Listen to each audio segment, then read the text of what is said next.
Humans of the cardboard, welcome back to Just Nuts, guys. Today we are ranking every new archetype from 2022. 2022 had 22 new archetypes added to the game of Yu-Gi-Oh! A lot of good ones, a lot of decent ones, few bad ones, but other than that, I'd say all in all, it's a pretty successful year as far as how the archetypes have gone. I'm not going to spend too much time on any one thing. Keep in mind, we're keeping this like up to date as of right now. So even support that I know is coming in Photon Hypernova, and we won't have it till 2023 technically. It is revealed in 2022, so I'm going to count it for here.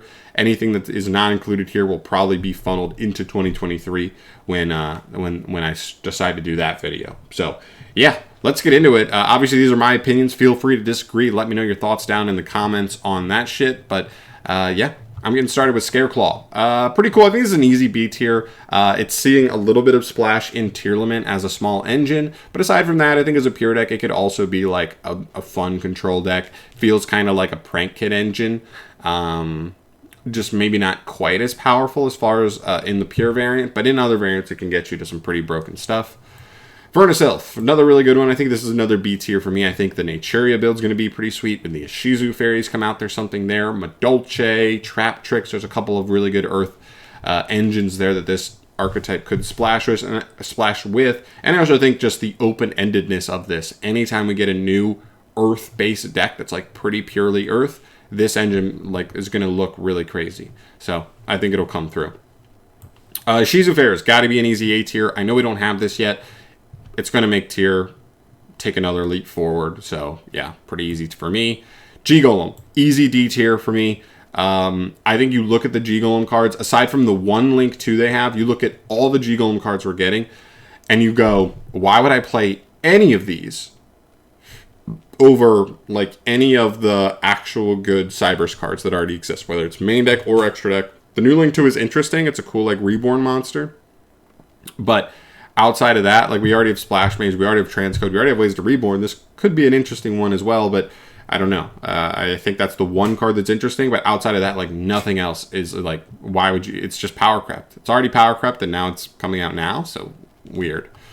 Tier limit, easy A tier. I think like when you play these two together, this one's going to be the main engine. This is more of a supporting engine, so we'll leave this as slightly higher on the tier list, but yep, it's tier. It's tier 1. It goes in A tier. It's just how it is. Sprite, same thing, except Sprite is the best deck in the game right now. We've seen the YCS Utrecht results. Runic Sprite took over or about half of Top Cut by itself. That's insane. So yeah, definitely A tier for me. Mikanko, another B tier. I think this is going to be looked at as a really cool engine. It's a cool engine that doesn't need to play a lot of bricks. Because a lot of their equips act as extenders already or searchers, so they're not bad to draw.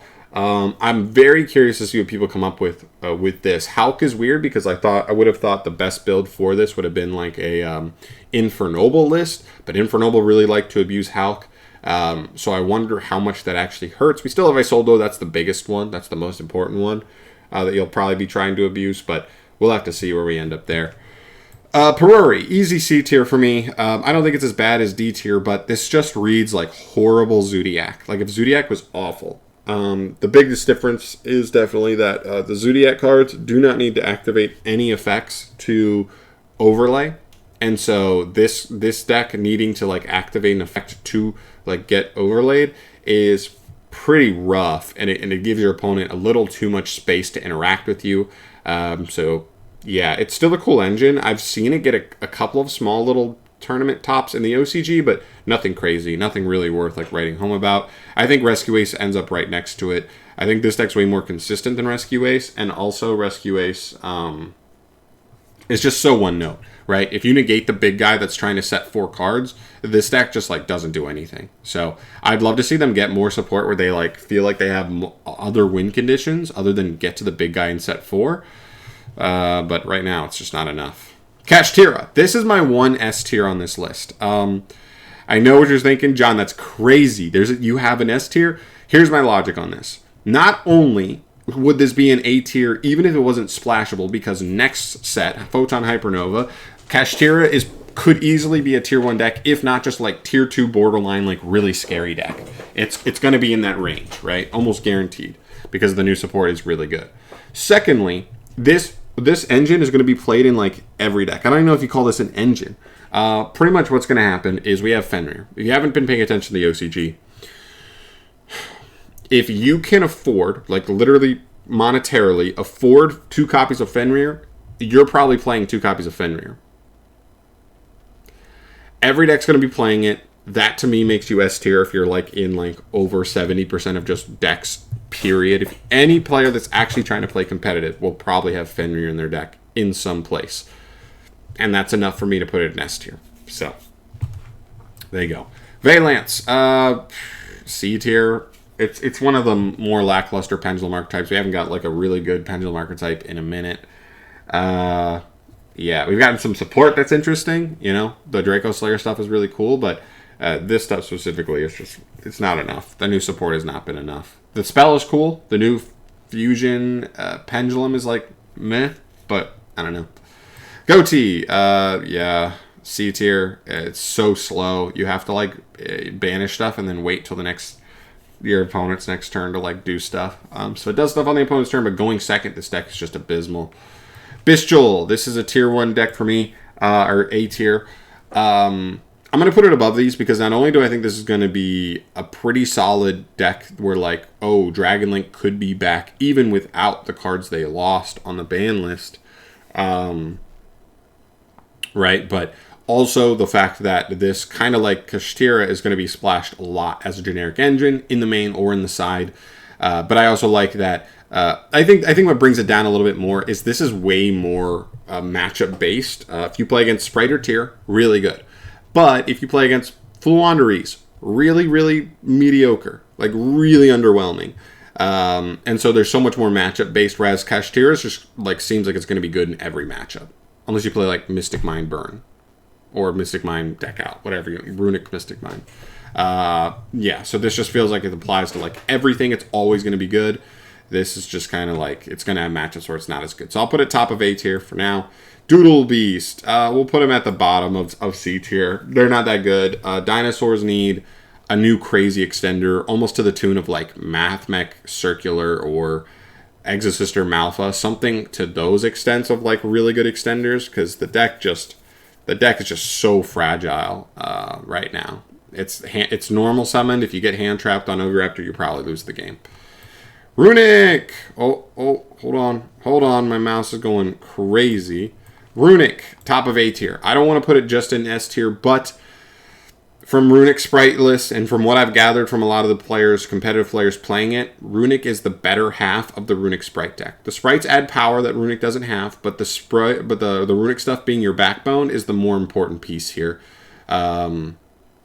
Overall, crazy. They're all like every single quick play is a starter / extender.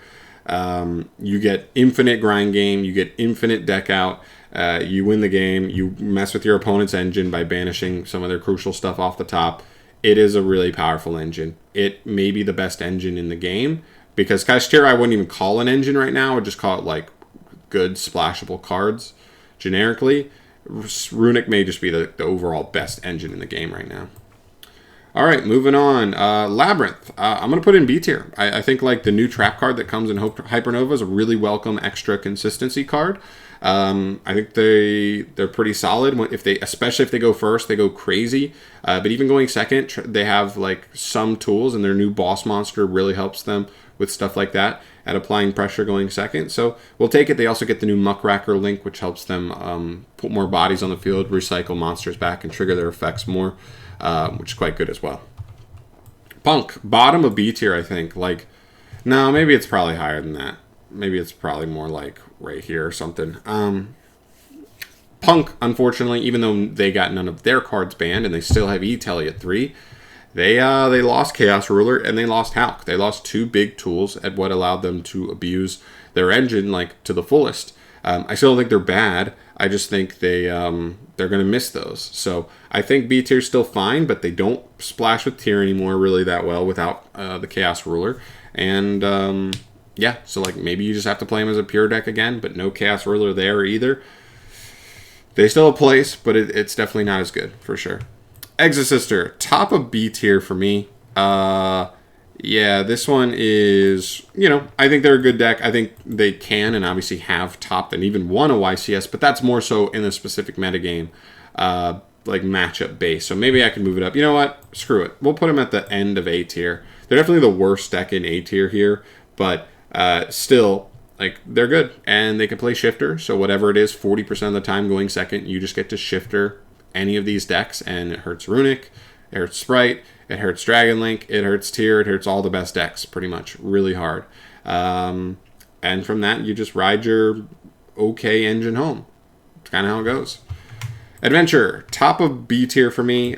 Still generically splashable, but I think people are finally coming around to the idea of, yes, it is very powerful. Yes, it's really nice to see the Runic or the Adventure starters, but you're playing like a 6 or 7 starter card engine at the cost of like 3, maybe 4 bricks, depending on the package you're choosing to run. That's pretty brutal. 3 to 4 bricks for 6 to 7 starters is not an ideal ratio. I want 1, maybe 2 bricks from that ratio, but not 3 minimum.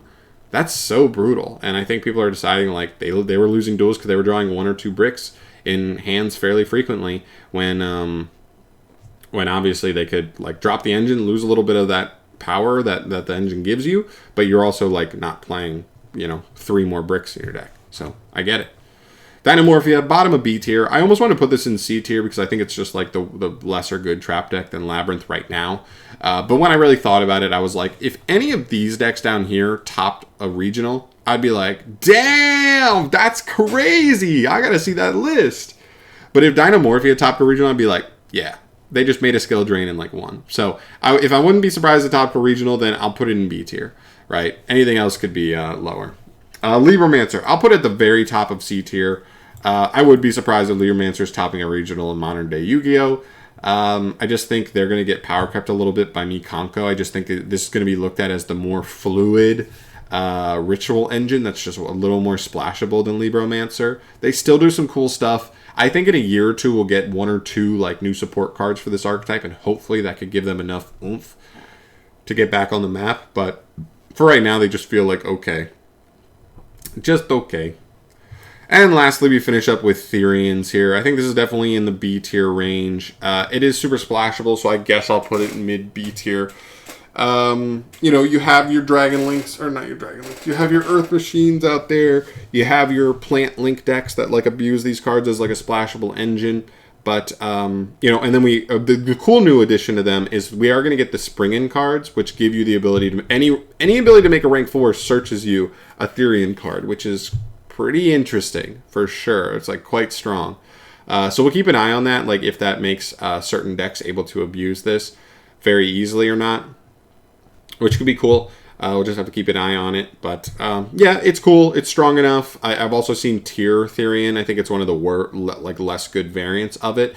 I think it's like higher ceiling. If you go crazy, you go crazy.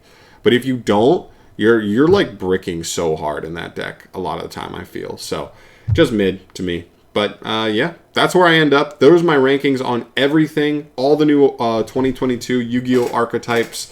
This is just my thoughts, guys. Let me know your thoughts down below. What would you change around? What would you shift? This is my current ideals on the archetypes that are currently out right now. Obviously, I'll bring you an update early 2023, probably, if we have a handful of archetypes revealed then.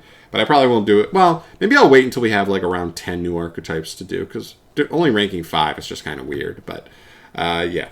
But yeah, that's it for me here. Thank you so much for watching. As always, subscribe to the channel if you have not yet and you want to see more stuff from me down the line. And I'll catch you in the next one. Peace.